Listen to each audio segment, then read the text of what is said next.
Okay, you guys, part four, and I hope that it don't linger on to a part five, but it may. Okay, so Munir basically spends all of May, all of June, all of July, all of September, and just last month in October, he finally was released from the physical therapy, basically inpatient hospital, and actually put in a county jail. But so let me double back. I didn't know how many times he was actually shot because the officer that was keeping in contact with me could not tell me that. But he did say that it was a lot. He said that Munir, he basically told me it was a coin flip, that he's stable, but it can go any kind of way. Like, so throughout all that time, all the months, I'm just like, okay, it's been 1 month, it's been 2 months, it's been 3 months. When June came, I remember checking inmate locator, and that's when I seen that he was in jail. This is what I thought, right?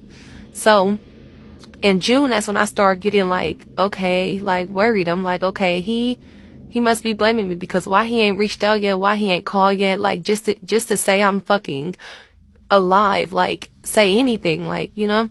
So he don't call. August come, he don't call. September come. I'm sitting in the room right here where I'm at right now. My voice is gone too because this is just like stressful, and I feel like my throat chakra just doesn't want to tell the story. But yeah, I'm in my room, and then I had like a number call. It was like a private number, no caller ID or something, and I ignore stuff like numbers like that. So I ignore it, and then they call again and I ignore it, and then they call again and I ignore it 3 times, and then next thing you know, I had a message that says Munir's trying to call you. And y'all don't know how fucking happy I was. I'm like, like I was just so happy, but so nervous and so scared because it's been it's been damn near 5 months. And the last time I seen you, you screamed you hated me and got shot 10 times. Like, so I'm happy, but I'm nervous, and I just didn't know how the conversation was gonna go. So anyway, he calls me back, and I answer, and he's just like, what's up? And I'm just like, hi. I'm like, how are you? And so weird, you guys. I had a dream, prior to, I had a dream, right?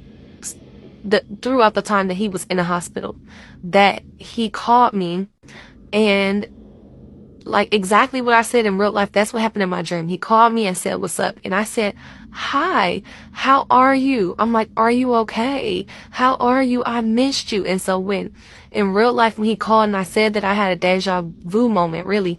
And I'm telling him, I'm like, oh my God, like I've been waiting for your call. Are you okay? He like, yeah, I'm okay. He like, I'm in a hospital. I'm like, what the fuck? I'm like, it says online that you in jail. He like, no, I've been in the hospital the whole time. I'm like, how many times did you get shot, Munir? And okay, let me go back. Before I asked that, I told him I loved him.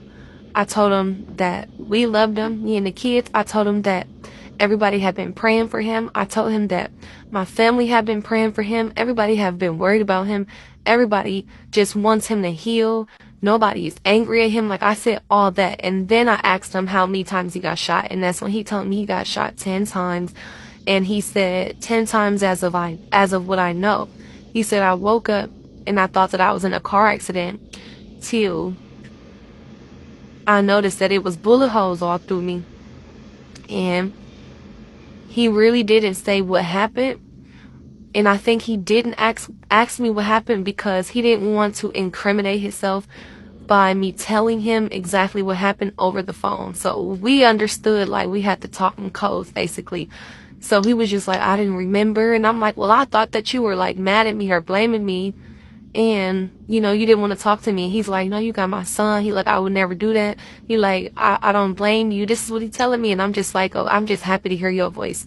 So we're talking. And I ain't gonna go into detail everything we're talking about, but it was a good conversation, that first conversation. And then he told me that They wouldn't allow him to use the phone. So literally that day he was able to use the phone, and he called me and he called his mom and he called his other baby mamas. And, and I'm like, thank you. I'm like, that's good. Like, call everybody. And so, he was like, I'll call you the next day. And he ended up calling me like the next day. We talked a handful of times prior up until today. So, each time he called, I would let him like talk to Chosen, and we would talk and he would ask about the kids, and it was just a great conversation. But it was something in me that was just still, that felt off, because he never once really like apologized. All he said was, I love you and the kids, and I will never hurt you. I will never hurt you. And I said, I know you would never hurt me, Manir, but you had me feeling like you would. And you're supposed to be my protector, but I felt like I needed protection from you. And so it was just, he still didn't really take accountability because he doesn't remember what happened, so he says. So, I talked to him a few more times. He called me for my birthday. I talked to him a few times in October, and then October, like, I don't know the exact date, but I'm gonna just say around like October 16th, 17th, one of them days, he called me for the last time, and he was like, well, now they're about to send me to jail.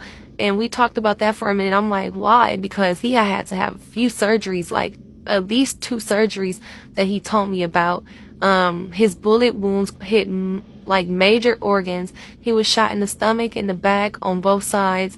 One time in the foot, one time in the ankle, one time in the hand.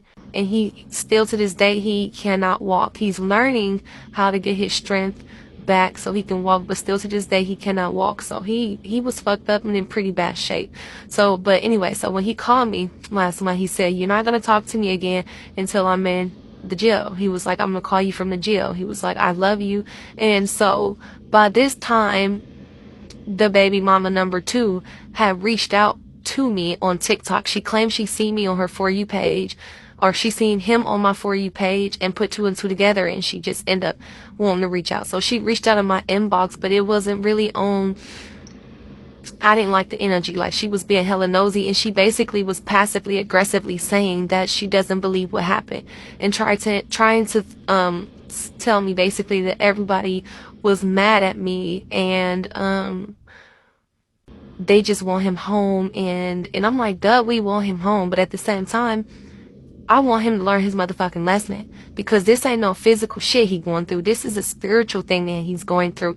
And for some reason, everybody surrounding him is just blind to the fact that this is a spiritual call and a spiritual wake up. This ain't got nothing to do with no motherfucking physical altercation, an argument, any earthly 3D shit. This is a spiritual situation that occurred.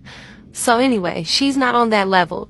So she's just like, she's going back and forth, and she's getting irritated because I'm telling her, like, Manir has this thing to where when we argue or we break up, he gets very angry. He gets obsessed. He thinks that I'm gonna leave him. He starts to make threats. He tries to take the baby. I'm like, my baby is his world. She's like, all his kids are his world. That I agree, because all his kids should be his world, but all his kids wasn't his world.